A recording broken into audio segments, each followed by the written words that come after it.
Welcome to On Work and Revolution, where we talk about what's shaking up in the world of work. I'm your host, Debbie Goodman. I'm the CEO of Jackhammer Global, which is a global group of executive search and leadership coaching companies. I'm also an employee well-being activist. It is my mission to help people and companies to create amazing workplaces all over the world. I believe that it is everybody's right to have joyful work life. So I'm sticking to that. I hold that as a high ideal. And today I am very excited. I'm being joined by Terrence Taylor, who is my guest. So I was introduced to Terrence a few months ago. And I discovered that he has the most unique background in the people, leadership, and talent and organizational effectiveness space. And I was like, okay, I've got to have him on the pod.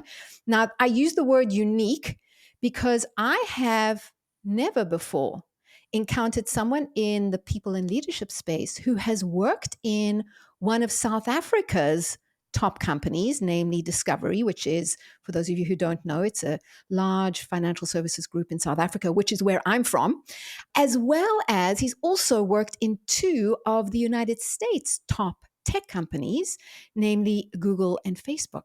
Terrence is currently the Director of Organizational Effectiveness at Meta, Facebook. He was previously Talent and Organizational Development Consultant at Google, where he worked for about 5 years. And prior to that, General Manager, Talent, Leadership, and Learning at Discovery. So I just could not resist this opportunity to find somebody who's also got this cross-continental leg in both places kind of thing, and particularly in the space of organizational effectiveness. So today we are going to be chatting to Terrence about his experience working in these top companies, which honestly may seem like the holy grail of places to work. We'll also discuss some of Terrence's learnings on how to navigate one's career in a large organization like Google, as well as other great insights from working in companies that are considered to be centers of excellence, employers of choice, the place everybody wants to be, or maybe not. Welcome, Terrence. Thank you so much, Debbie. Wow, what an introduction. I would love to meet that guy. Is that really me? Oh, I'm yes, so, indeed. so excited to be with you and to share my experience and maybe some insights, maybe some provocations, and hopefully something that folks will find useful and helpful. Okay, great. Well, let's dig right into it. So, you've had this, as I've said, unique vantage point of working in the, let's call it HR, people, Mhm. talent, leadership space in these three incredible companies. Yeah. What, in your view, are the commonalities that Mm. make these employers great? Yeah, that's such a great question. All three employers have, I think, three key things in common. One, their cultures are very people centric and seek to unleash the best in their people. Second, as part of that cultural approach, they also request and almost demand of their people to think big. So you might hear it in different ways, like Google will talk about 10x thinking, right? But that idea that you're now part of this very unique company that intends to make a huge impact on the world, and therefore you should think bigger. Mm-hmm. And then the last thing is both companies have a way of finding talent, making the talent feel cared for, and then giving the talent lots of runway, if I use an HR term, where people can grow and they can do different things and they can possibly see themselves, even if they didn't see themselves when they joined, they could soon start to see themselves in different roles, doing different things. I think these three companies have those things in common when it comes to the people side. On the business side, each company has found a very unique way of serving a group of clients who come to almost rely and depend exclusively on the company's services. Create these wonderful products and services that once you become a client, sometimes you just find yourself wanting to do more and more or doing more and more with the company. So they're Mm-hmm. very profitable in that way. that's a great summary. The things that you spoke about in terms of the people centric bit. I mean, there are so many companies that make that as a promise. Yes, we're going to hire great people and then we're going to give you this runway and we're going to let you run loose and do all these great things. And then people arrive, and that is so not the case. They are absolutely caged. The cultures are not what were promised. But the reason for having you on the pod is that you've actually worked at these places. So some of the things we hear from the outside is it actually true? And I'm curious to probe a little bit more into some of the detail. Particularly, let's go to one point first, which is there are these urban legends about Google receiving more than 2 million resumes per year. Is that true? When I was there, that is the same statistics that were shared with us internally. So I have to believe that that is true. Wow, man. And I imagine only increased over the last couple of years. Yeah. Okay, so assuming that that is the case, then, because it's verified internally, it's the legend externally, how on earth does anyone ever get an interview? I mean, have you got like hundreds of millions screening CVs? I mean, how does it happen? Well, it happens a couple of ways. One, if you have someone who's a hiring manager and they know you and they want you to join Google, then they can, in many ways, influence that Ah, you are part of the recruitment process, right? okay. Okay. So, first step, all listeners, Yes. make friends with someone who works Right. at Google. That's how you get an Yes. interview. Okay. First thing. Okay. Yes. Next. And important for them to be a hiring manager. There's an internal program that allows us to even recommend people Aha. for interviews.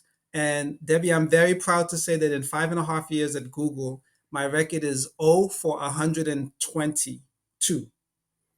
I recommended so many people that never got interviews. Oh, oh, okay.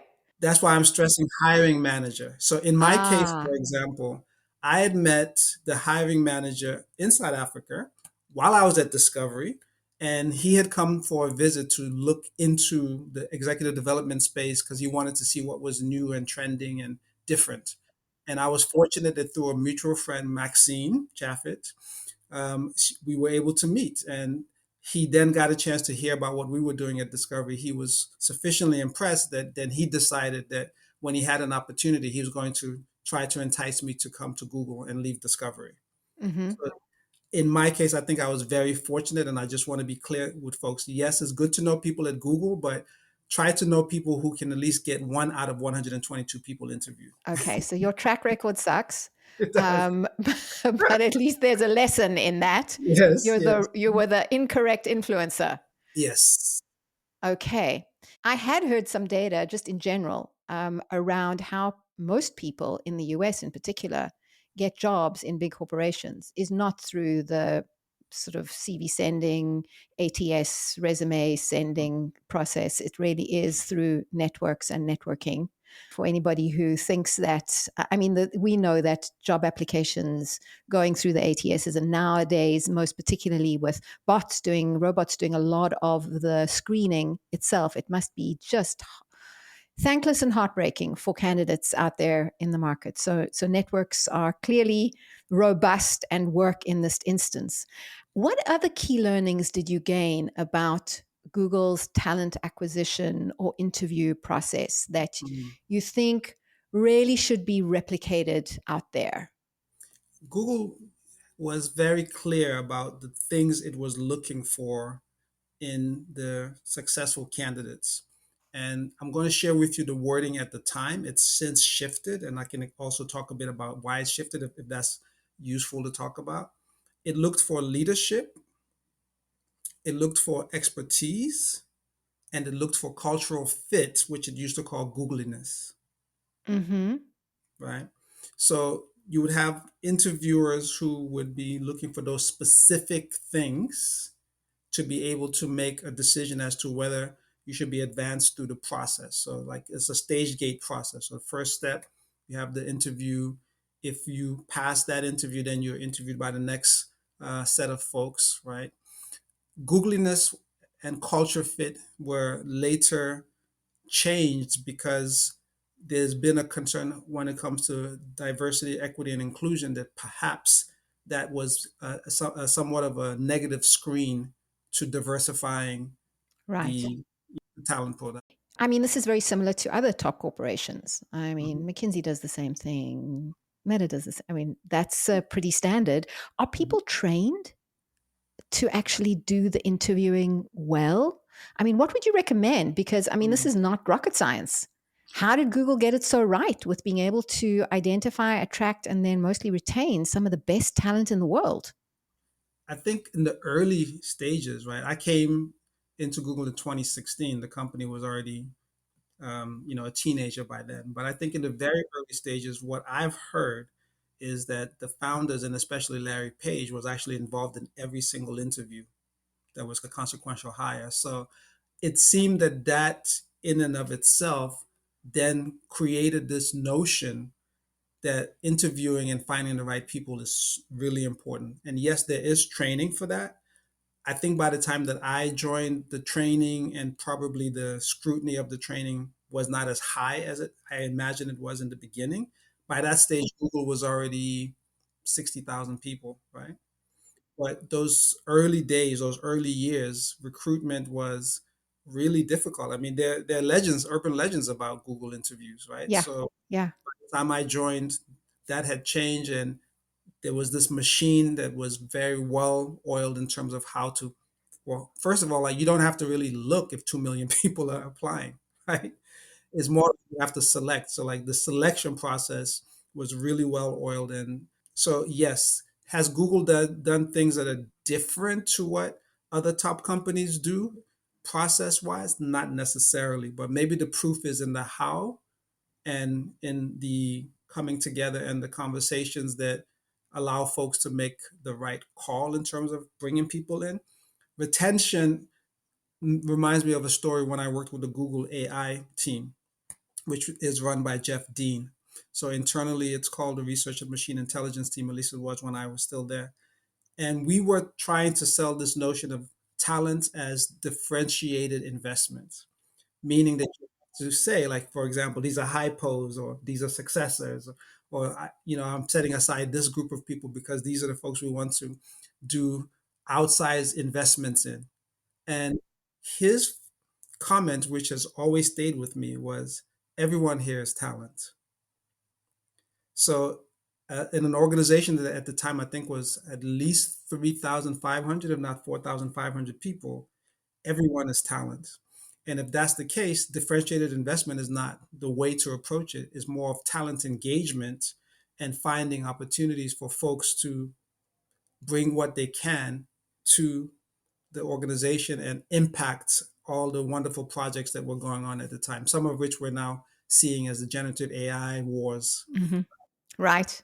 I love that. Everyone is talent. And I guess then if companies always pass off the now cliche of the people are your greatest assets, but the differentiator really is the ones who actually act like it, who really invest properly in the process of finding the best talent because it's like that's the investment and then actually developing them because everybody that is hired is actually talent.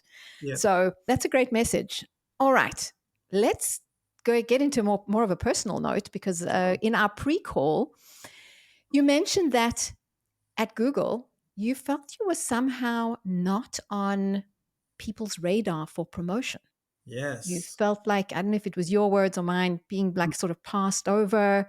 Yeah. In hindsight now, do you know why? What were you not doing? Debbie, the question is more so like, why didn't I see sooner that I was doing the wrong things?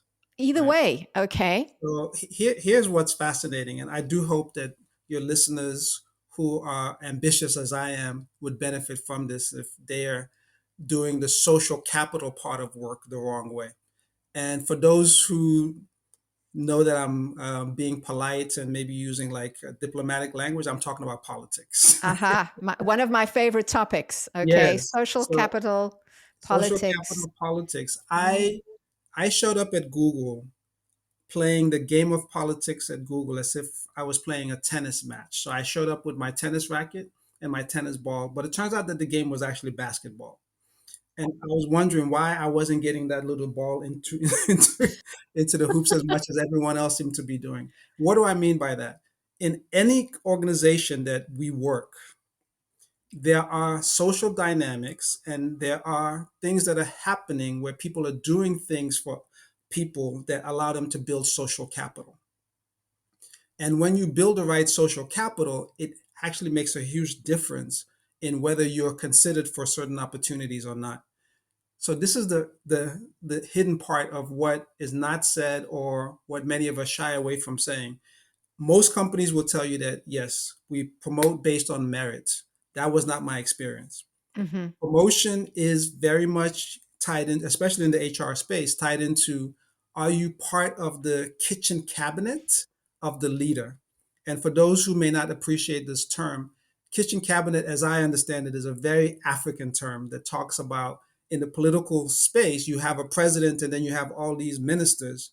But in reality, the biggest influence on the president sometimes are not the ministers, and this might be true outside of Africa as well, now that I think about it. But the kitchen cabinet are those few people that really have the president's ear and the president Mm-hmm. trusts, so therefore they can influence the president. Something similar happens in our organizations where we have leaders who know who it is that they can trust. Now, this may be very well because this person just continues to do a bang out job every time they're given a project. And it also could be because this person has done things to make sure that the leader looks good when the leader's in front of the leader's seniors. Or this person is the first one to ensure that the leader is aware when certain things are not going well, so the leader can also take corrective action. Whatever the case is, I was not doing those things because I was super focused on my work. I felt that if Mm-hmm. I did a great job, then I would get ahead. And that's what I was told. Like, come in, the level that I was given initially was lower than the level I was playing in Discovery, but I was okay with that because I was Yeah. promised that you'll be able to rise quickly. And then I found that I wasn't rising quickly. And now I know it's because I wasn't playing the social capital game correctly. I think that there's also we need to dig into this building of social capital in the way that you've Yes. described it, because I think a lot of the time why people shy away from this is because they interpret it as being sort of sucking up or sycophantic or Mhm. sort of playing games or Mhm. a win-lose game, because if they're competing to get the leader's ear, it means they've got to shove somebody else out the way. And it's not necessarily what you're talking about. No, That it's not necessarily a binary situation, and the no, no. politics, as I've spoken about on many occasions, is the way in which organizations actually run efficiently and Yes. effectively. Yeah. And if we were to see this in a different lens, if we were to understand how one builds social capital in a positive way, Yeah. then we, instead of shying away from it, we consider it part of the job. Because if Yes. you had said, well, here are my KPIs, and here's another one, building social capital, and this is how I do it. And not necessarily that it's formulaic, it's got to be authentic, but Yes. that it's part of an awareness, it's part of a stakeholder engagement. Because we also talk about That's it. stakeholder engagement, All the right? I'm time. using like my Yeah. little Yeah. inverted commas there, which is kind of the same thing, is how do you support the people who are the key decision makers Yeah. in the organization in a way that really adds value, Yes. is what I'm hearing from you. Yes. And I want to just highlight and emphasize your point about this notion of social capital and stakeholder engagement. Many of us who rise through the ranks in organizations and get projects accomplished understand the vital importance of stakeholder engagement. We even have terms of stakeholder management, stakeholder mapping. How many of us do the same when it comes to our career and our career advancement? So at Google, I later found out that if you want to get promoted, there's actually a process that happens, and there are key decision makers who are involved in that process. And it's not necessarily something that everyone knows about. Wow, how interesting. Yes, and it's not even so much that that's a nefarious or a negative thing, that where there's inequity because the information is not distributed. There's some people who are very driven and they will do the extra work to figure out unapologetically, if I start here and I want to go there. There was a vice president at Google that I remember in finance that was really good about this. What is needed? Who do I need to be aware of what I'm doing? So when the conversations are held when I'm not in the room, they know.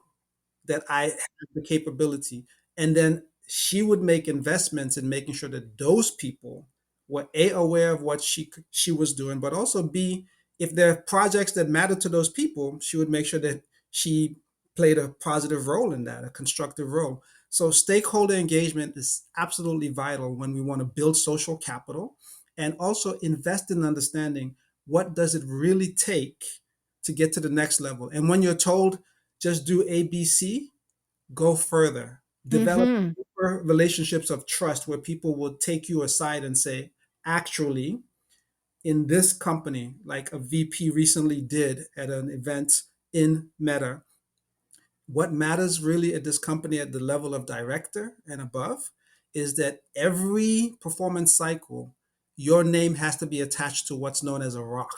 So that a rock is a project of consequence. If your name is not attached to that rock and all you've done, and listen to my wording, all you've done is manage your team effectively, that's not going to cut it. Many of us, myself, before understanding that stakeholder management and social capital and politics really matter, I would have just focused on, no, this is my team. Let me manage my team and make sure my team is doing a good job. No, your name has to be attached to something because the decision makers, that's how they have been socialized to evaluate success. Okay, and of course, none of this comes in the employee handbook None when of you it. when you're joining a company. Someone just said the employee handbook is a misdirection sometimes, right? They're like, just do Completely. this. Yeah, or your KPIs on your job doesn't have any of this stuff in it, No. right? And then there's, I mean, does one get this insight perhaps through being mentored in a company? Would a mentor? Yes. Okay, so you might get it through mentorship. Yes. Find the right mentors, first of all.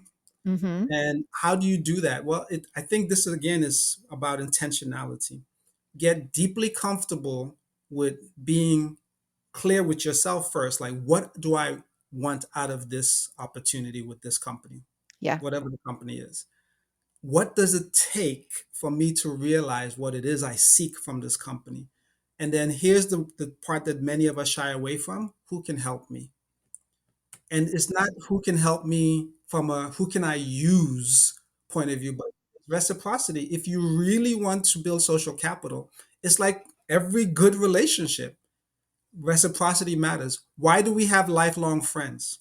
Part of it is because we're just deeply comfortable with them, but most of it is because in our moments of need, most likely they've done something to help us. And naturally, in their moment of need, we've done things to help them. Reciprocity. Goodness me, so many incredible nuggets in all of that. How are you going about the process of building social capital now that you've moved to Meta? Have you taken your lessons? Are you applying them? First of all, I put down the tennis racket and the tennis ball. Okay. I'm asking first of all, okay, it's a game of basketball, right? Okay, what do you need right now? Do you need me to basically block? Do you need me to play defense? Right? Do you need me to sit on the bench and be a cheerleader? So I'm saying all of this in analogy form or metaphor form, but basically is trying to understand the organization that I'm in, what matters most to the senior leaders. And then I have my mentor. And luckily Mm-hmm. for me, my mentor was the person who recommended that I be hired, although she wasn't the hiring manager, but I have my mentor. And then third, with my mentor's guidance, I make sure that every opportunity that's been created for me, no matter how small, I show up. And what do I mean by that? In the past, I was naive enough to think that, okay, this thing is a small thing. So like it doesn't really matter how I do it or, who knows about it. No. Every little opportunity you get to be on the radar of the players and the decision makers in your organization is an opportunity for you to show them what you're capable of. And also, one thing that I've learned is when to put my hand up and when to have someone else suggest that I work on something. At Google, I made the mistake all the time of putting my hand up all the time. Uh-huh. And I thought that was a positive thing, but I've since learned that no, that actually alienated some members of the team. Whereas at Meta, I now consult with my mentor about, hey, this thing has come up. Is this a good idea for me to put my hand up? or is there something else that I should be doing or thinking about? So we coordinate very well how I show up for the opportunities that I'm given, and any opportunity that she's created for me, I've gone out of my way to make sure that I justify her providing that opportunity, and so far it's working. Okay. So also being just a little bit more strategic about which times you're stepping onto the Yes, the basketball stage. court. Yes, Yeah. yeah. Yeah. And then obviously having the right mentor. Yes.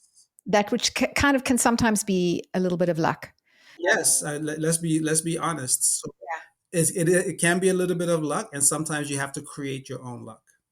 Oh, yes. But speaking of creating your own luck, or sometimes just being on the hard edge of poor fortune, you moved to Meta, and then shortly thereafter, the company went through their series of layoffs. 25% of teams in 4 tranches over 6 months. My word, that must have been brutal. I have to ask, what was the, because it was open and transparent. What Yes. was the experience of sort of like waiting to know whether you got the chop? Because my understanding is that it also wasn't based on whether you were doing a great job, or it wasn't based on, sometimes you're just in the wrong team. So what was that like? I mean, what was going on with people in their psyche and their sort of the sense of the teams, Yeah. the emotional component? Debbie, the analogy that I make is it's like being a survivor of an earthquake.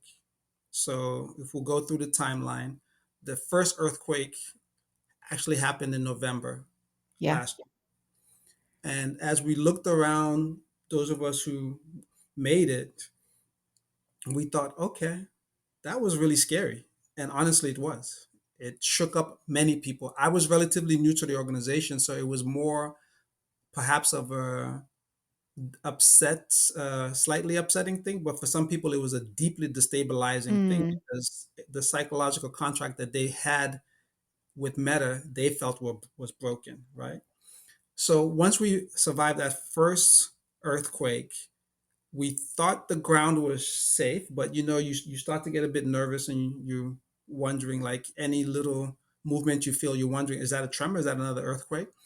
And then we got all the way through to about January, February, and then we were told very transparently, first time I've been in a company that's gone through a layoff that has been so transparent, that there will be 3 additional rounds. So Oof.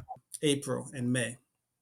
And we were more or less told that it will affect the entire company. So like there would be no department that would be untouched. And we were told the reasoning behind it, which in some ways helped. But you can imagine now, Debbie, you know when the tremor is going to happen. So as you get closer to that date in March, nervousness kicks in, especially if you're in that part of the Mm-hmm. organization that you know is going to be impacted. And we in HR were told that it would happen to HR in May. So now the first tremor comes, you survive because you know that it's not your turn, but you can see the damage and the impact. So emotionally, it's starting to get like really gut wrenching. April happens, you see what's happened, you hear the numbers, you know that you're next. So then between April and May, just lots of nerves. I personally started preparing for life outside of Meta. I felt that I owe it to my family and myself to make sure that should my number be called, which there was a very good possibility it would have been called, that I had something else that I could do. And Right. then, surprise, surprise, I'm safe. So I've heard the notion of survivor guilt, right? Yeah. For those of us who have been in these types of situations, I definitely experienced elements of that.